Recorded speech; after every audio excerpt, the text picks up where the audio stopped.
Man City begin 2025 transfer planning with £25 million boosters clause triggered. Manchester City have received an early boost to their 2025 transfer planning, with a guaranteed £25 million for defender Yan Couto. Manchester City's transfer budget will be boosted by £25 million after clauses inserted into Yan Couto's loan at Borussia Dortmund were triggered to make the move permanent at the end of the season. City agreed the loan move for Brazilian Couto in the summer after a series of loan spells saw him impress away from the Etihad, most recently at Girona last season where he helped them into the Champions League. Couto, 22, signed for City from Curitiba in 2019 for an initial £5.5 million, before he spent time on loan at Girona, Braga, and then Girona again for 2 seasons. He often expressed a desire to play for City under Pep Guardiola but only managed friendly appearances during his time at the club. A switch to Dortmund was agreed in the summer with an obligation to buy depending on certain sporting requirements being met. After 7 appearances and just 3 starts, Couto is still adapting to life in the Bundesliga, but City have this week learned that the obligation to buy has now been triggered. Man City face anxious wait as Jack Grealish picks up injury doubt on England duty. Manchester City winger Jack Grealish is looking to kick on this season after re-establishing himself for the Blues and for England. Jack Grealish could miss England's Nations League fixture with Greece on Thursday after picking up an injury problem while with the Three Lions. Grealish has enjoyed a solid start to the season after spending the summer off without going to Euro 2024.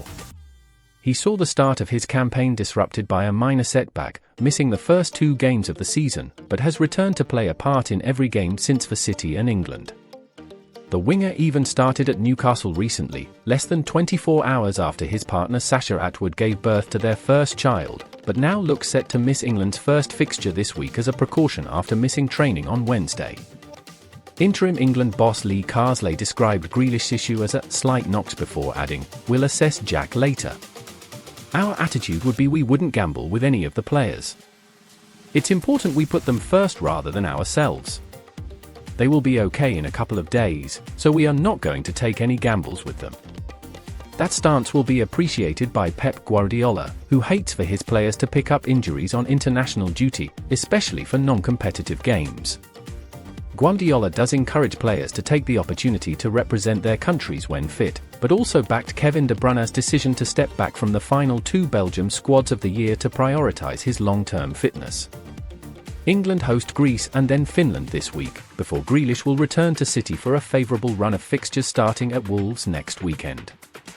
He is in competition for a left-wing spot from Phil Foden, Jeremy Doku, and Savigno at the Etihad. New Man City priority emerges as Premier League handed another major blow. All of the latest Manchester City headlines wrapped up. For anyone hoping for a quiet international break on the Manchester City front, they would have been left bitterly disappointed. Following Monday's bombshell legal win against the Premier League after a panel deemed both current and original Associated Party Transaction (APT) rules to be unlawful, further big news emerged from the Etihad Stadium on Tuesday evening. New contract priority.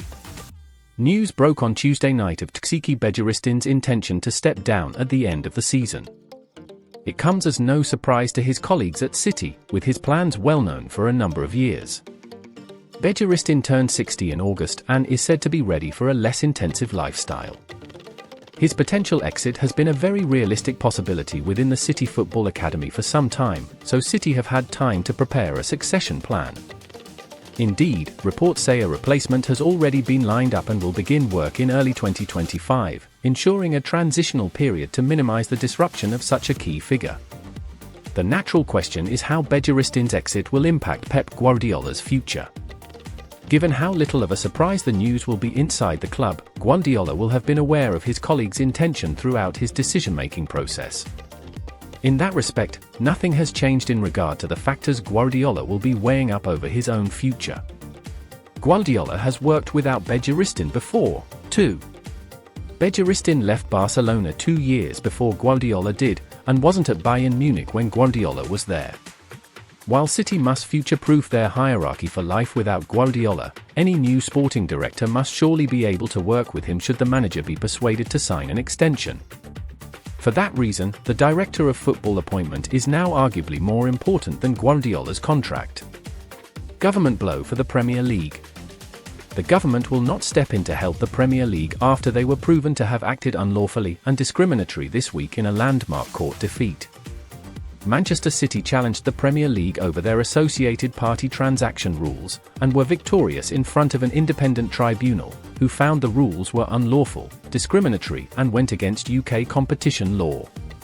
The verdict also said the Premier League abused its dominant position, and while it supported the need for APT rules, it ruled that they must be changed in their current form. In response, Culture Secretary has refused to back the Premier League, telling it to sort out the problems as it presses ahead with introducing an independent regulator. The Premier League have opposed the concept of such a regulator, although this week's verdict highlighted the need for one. Culture Secretary Lisa Nandy, whose remit covers sport, was speaking on Sky News on Wednesday, and she offered a blunt response to the City verdict: resolve it yourself. I think there have been lots of issues in football, but the biggest issue that the government is involved with is the issue about sustainability, she said. The question of the Premier League is a matter for the Premier League and for the clubs to resolve amongst themselves. What I'm really focused on is making sure that we have a sustainable, fair game from the Premier League, which is a great British export, and it brings great joy to people, all the way through the Championship clubs to the grassroots. That's why we're introducing the independent football regulator through legislation, which we announced in the King's Speech. I'm really excited to say that we'll be introducing that very shortly. Haaland shows true colours. Just as if he was facing a Premier League defence, Erling Haaland took no prisoners when he made a rare press conference appearance on Wednesday. Away from Manchester City, Haaland has been appointed Norway captain for this week's fixtures in the absence of Arsenal midfielder Martin Odegaard. He said he would simply be himself when wearing the armband in a straight-to-the-point response that set the tone for a box office half-hour in front of the cameras. Haaland doesn't like press conferences. He has enough media commitments by virtue of being one of the world's best players. He has only faced the written media 3 times during his time at City. Don't forget to subscribe in our channel, and press the like button for support us, CYA on next videos.